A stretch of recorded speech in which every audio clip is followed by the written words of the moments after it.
आदि सभी को।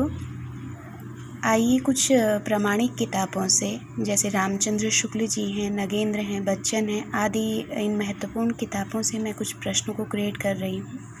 तो पहली पुस्तक के रूप में मैंने आचार्य रामचंद्र शुक्ल जी की पुस्तक को लिया है। इसमें जो भूमिका दी गई है आचार्य रामस्वरूप चतुर्वेदी जी की, तो हम इनकी भूमिका से कुछ प्रश्नों को यहाँ पे देख लेते हैं। और ये मुझे उम्मीद ही नहीं बल्कि यकीन भी है कि टीजीटी पीजीटी में इस तरह के प्रश्न महत्वपूर्ण हो सकते हैं।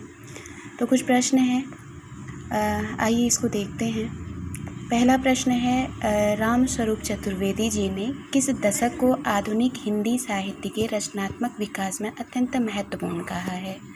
तो इसमें जो भूमिका दी है उसमें पहला प्रश्न है कि आचार्य रामस्वरूप चतुर्वेदी जी ने किस दशक को आधुनिक हिंदी साहित्य के रचनात्मक विकास में अत्यंत महत्वपूर्ण किया है। इसमें ऑप्शन है 1920, 1925, 1930 और 1940। तो इसमें हमारा जो आंसर है वो है 1930। तो इसमें सही आंसर है 1930। अगला प्रश्न है, आधुनिक हिंदी साहित्य के रचनात्मक विकास में एक और कथानक के परंपरागत स्थूल वृत्त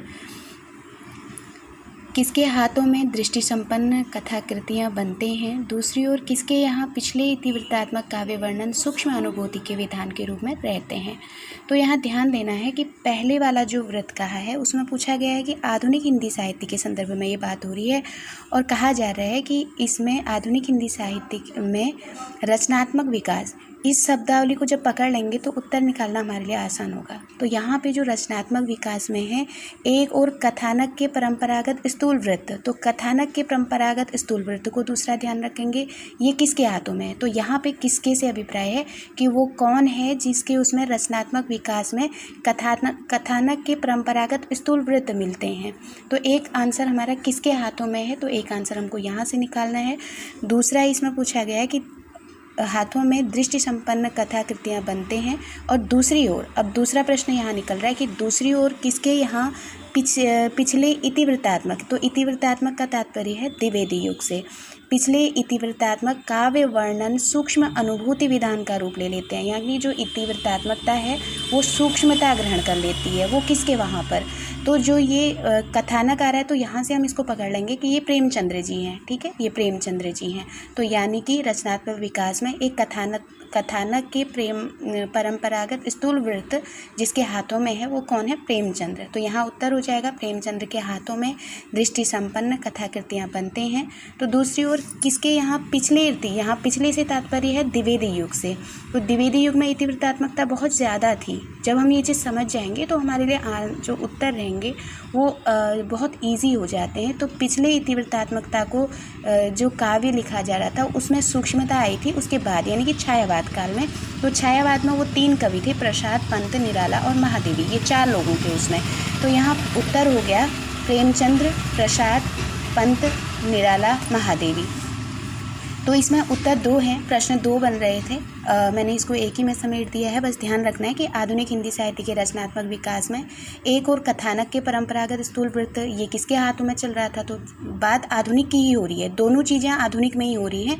एक में कथानक के परंपरागत स्थूल वृत्त वो प्रेमचंद्र जी लेके चल रहे थे, और दूसरी ओर जो द्विवेदी युग की इतिवृत्तात्मकता था उसको सूक्ष्म अनुभूति का विधान रूप देने के लिए जो कारगर थे वो प्रसाद, पंत, निराला और महादेवी थे।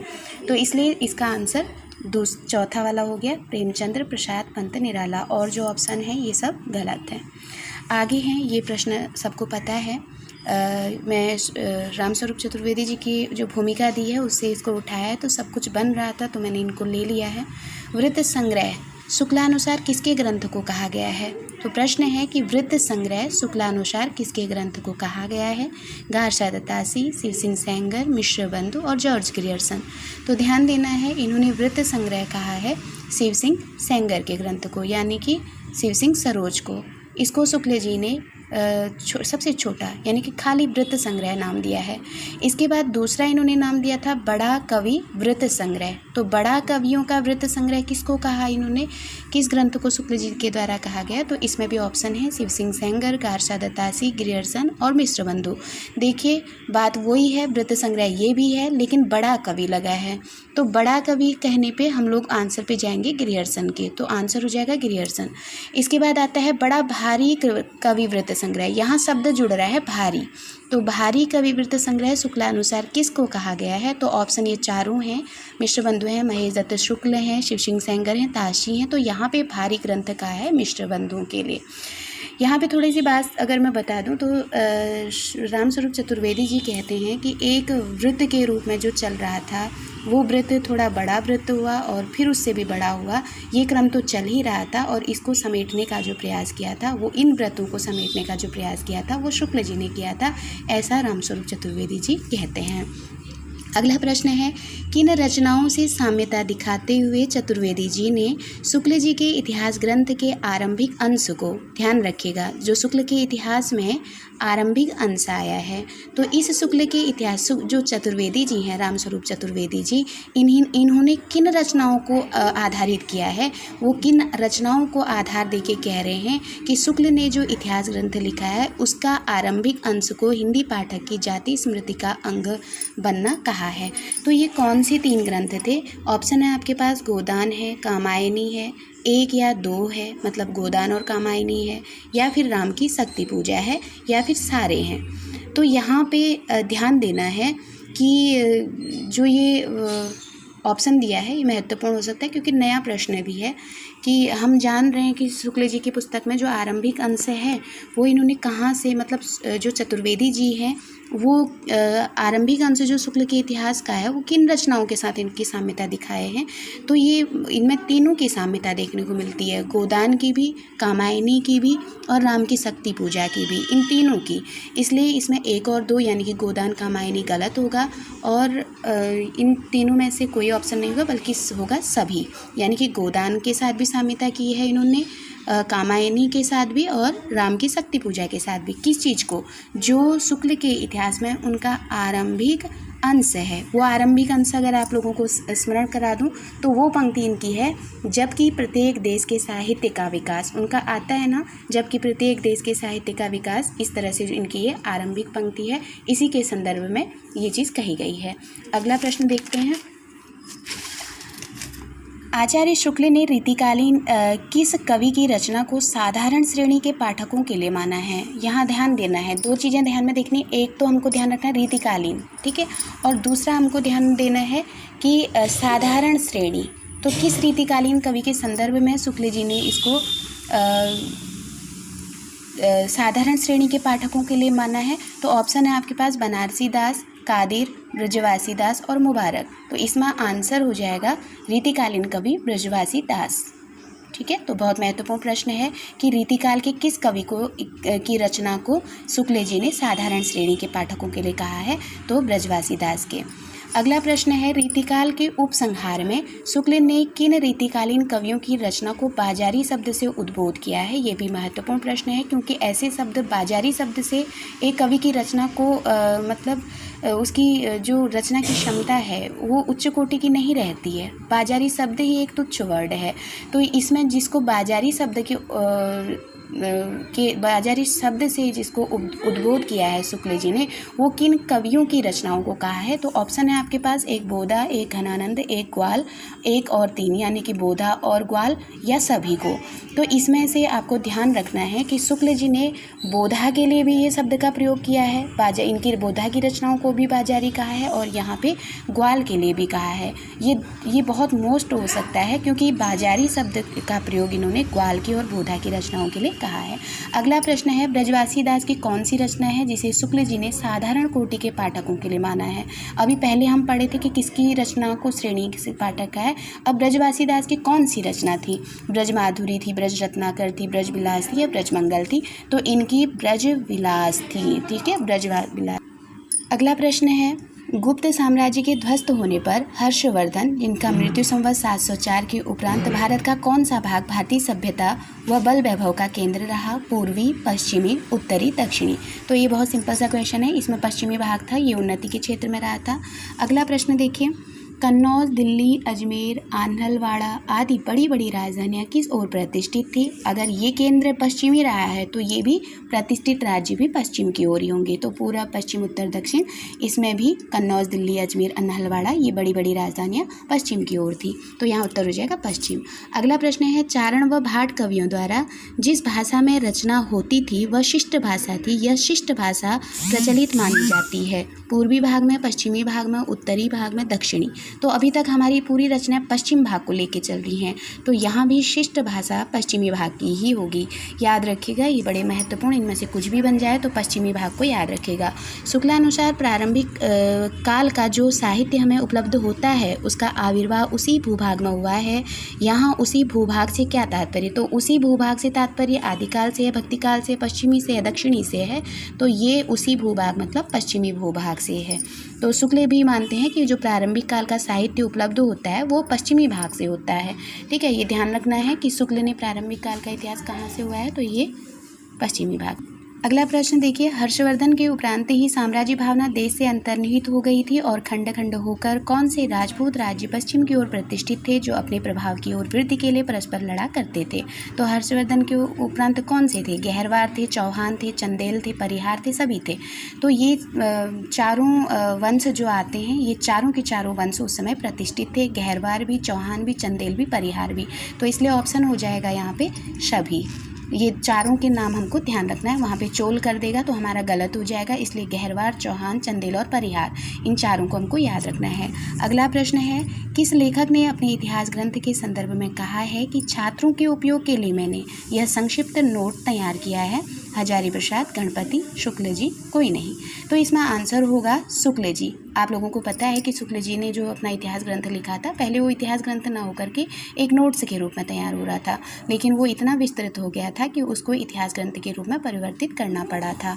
तो वे जो हम जानते हैं इस चीज़ को, लेकिन यहाँ एक नया तथ्य आपको और मिलेगा कि शुक्ल के अलावा भी कोई और थे जिन्होंने नोट्स के रूप में अपना ग्रंथ लिखा था। तो वो कौन थे? इसके लिए नया प्रश्न देखिए, किस लेखक द्वारा कहा गया कि इसका आरंभ, यानी कि इस ग्रंथ का आरंभ मैंने अपने विश्वविद्यालय परिषद, विश्व भारती, शांति निकेतन पर छात्रों के लिए तैयार नोट्स है तथा इस ग्रंथ का नाम भी बताइए। तो दूसरे एक लेखक और हैं जिन्होंने खुद अपना जो ग्रंथ बनाया है वो भी नोट्स के रूप में तैयार किया है। वो हैं शुक्ल जी, हिंदी साहित्य का इतिहास, हजारी जी, हिंदी साहित्य का उद्भव और विकास, महेश दत्त शुक्ल का भाषा काव्य संग्रह, हजारी जी, हिंदी साहित्य की भूमिका। तो हजारी जी का जो हिंदी साहित्य की भूमिका है ये भी नोट्स के रूप में तैयार हुई है। इसको भी हम लोग ध्यान में रखेंगे कि हजारी जी का जो हिंदी साहित्य की भूमिका, इनका जो इतिहास ग्रंथ मिलता है वो भी पहले नोट्स के रूप में था। अब यहाँ पे मैं कुछ ये चतुर्वेदी जी की जो भूमिका है वहाँ पे शुक्ल जी ने जो विवेचन का कार्य किया है, यानी कि हम शुक्ल जी की विधेयवादी पद्धति से अवगत हैं कि इन्होंने अपने इतिहास ग्रंथ में विधेयवादी पद्धति का प्रयोग किया था। यहाँ इनके कुछ कथन मिले हैं, तो उन कथनों में इनकी विधेयवादी पद्धति न होकर तुलनात्मक पद्धति का प्रयोग हुआ है। इसलिए अगर कभी प्रश्न बनता है कि शुक्ल ने विधेयवादी पद्धति के अलावा कौन सी पद्धति का प्रयोग किया है, तो इन्होंने तुलनात्मक पद्धति का भी प्रयोग किया है। इस चीज़ को हमको ध्यान में रखना है। तो यहाँ पे जितने भी प्रश्न हैं ये तुलनात्मक पद्धति से रिलेटेड हैं।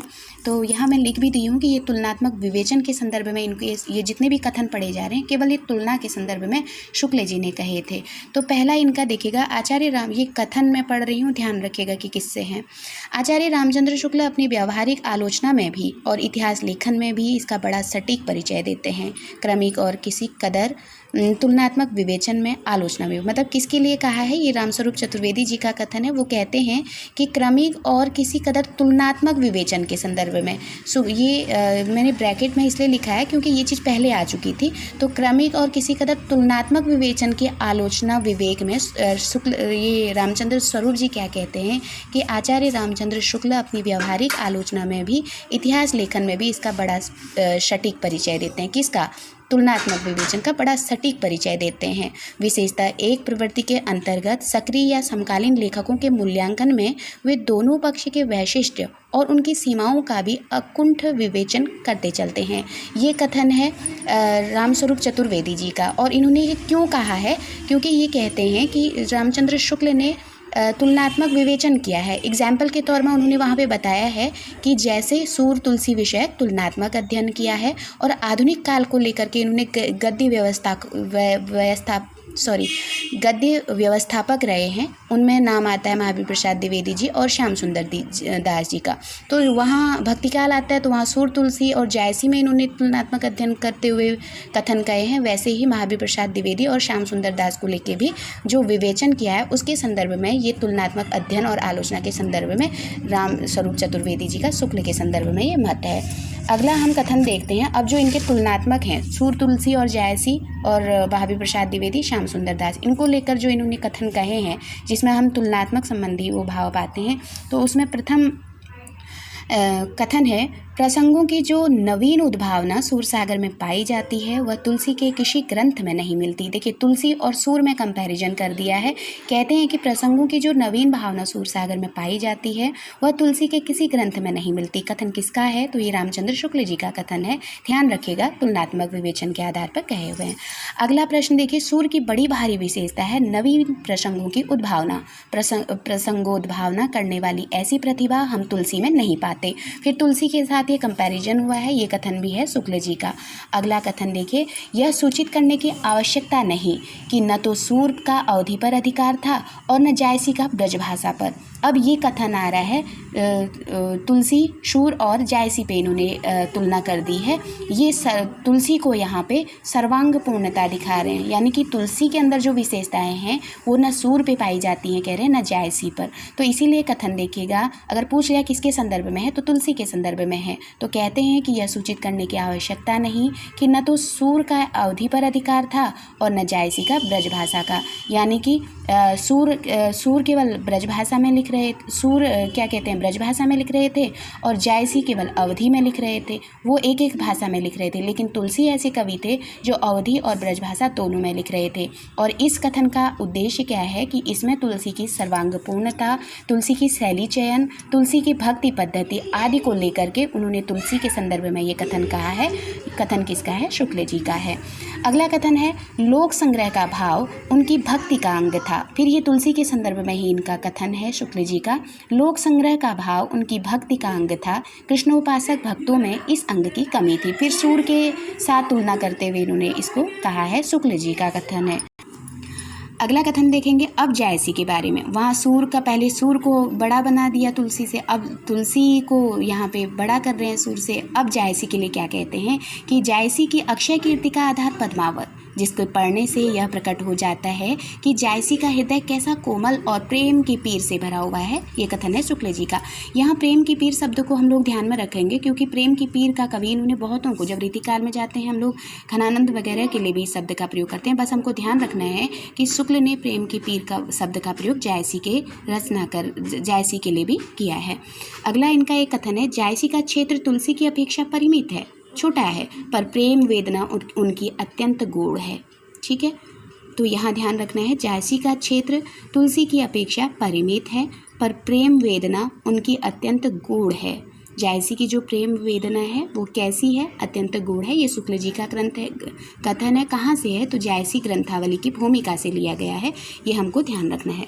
अगला कथन है, पर जो कुछ हुआ वही बहुत हुआ और उसके लिए हमारा हिंदी साहित्य पंडित ये अब आधुनिक काव्य, मैंने कहा था ना कि इन्होंने सूर, तुलसी, जायसी, फिर आधुनिक काल के कवियों को लेकर के श्याम सुंदर दास और महावीर प्रसाद द्विवेदी के संदर्भ में भी। तो अब हम आधुनिक में जो श्याम सुंदर दास और महावीर प्रसाद द्विवेदी पर जो तुलनात्मक आलोचना की, तुलनात्मक विवेचन किया है, उस संदर्भ में महावीर प्रसाद द्विवेदी के संदर्भ में इन्होंने ये कथन दिया है कि पर जो कुछ हुआ वही बहुत हुआ और उसके लिए हमारा हिंदी साहित्य पंडित महावीर प्रसाद द्विवेदी का सदा ऋणी रहेगा। ये कथन है आचार्य रामचंद्र शुक्ल जी का। अच्छा, क्यों कहते हैं? हिंदी जो गद्य साहित्य का प्रसार करके जो है उसके प्रकरण के आरंभिक अंश में गद्य व्यवस्था के लिए द्विवेदी जी का जो समग्र योगदान रहा था, उसके संदर्भ में उन्होंने ये पंक्ति कही थी। इसको ध्यान दीजिएगा कि पर जो कुछ हुआ वही बहुत हुआ, और उसके लिए हमारा हिंदी साहित्य पंडित महावीर प्रसाद द्विवेदी जी का सदा ऋणी रहेगा। ये इन्होंने कहाँ पर कहा है? तो गद्य साहित्य का प्रसार प्रकरण के आरंभिक अंश में गद्य व्यवस्था के लिए द्विवेदी जी के समग्र योगदान पे कहा है। अगला कथन देखिए, कवि और कविता जैसा गंभीर विषय है, कहने की आवश्यकता नहीं, पर इस विषय की बहुत मोटी मोटी बातें बहुत मोटे तौर पर कही गई हैं। द्विवेदी जी के लेखों को पढ़ने से ऐसा जान पड़ता है कि लेखक बहुत मोटी अक्ल के पाठकों के लिए ये लिख रहा है। तो ये शुक्ल जी का कथन है। महावीर प्रसाद द्विवेदी जी की जो रचना है कवि और कविता, उसके संदर्भ में इन्होंने ये कथन कहा है। लेकिन यहाँ ध्यान देना है कि चतुर्वेदी जी कहते हैं कि यहाँ पर इन्होंने पाठकों के संदर्भ में व्यंग्य किया है या स्वयं महावीर प्रसाद द्विवेदी जी पर व्यंग्य किया है, यह समझ पाना कठिन है। ये रामस्वरूप चतुर्वेदी जी का कथन है।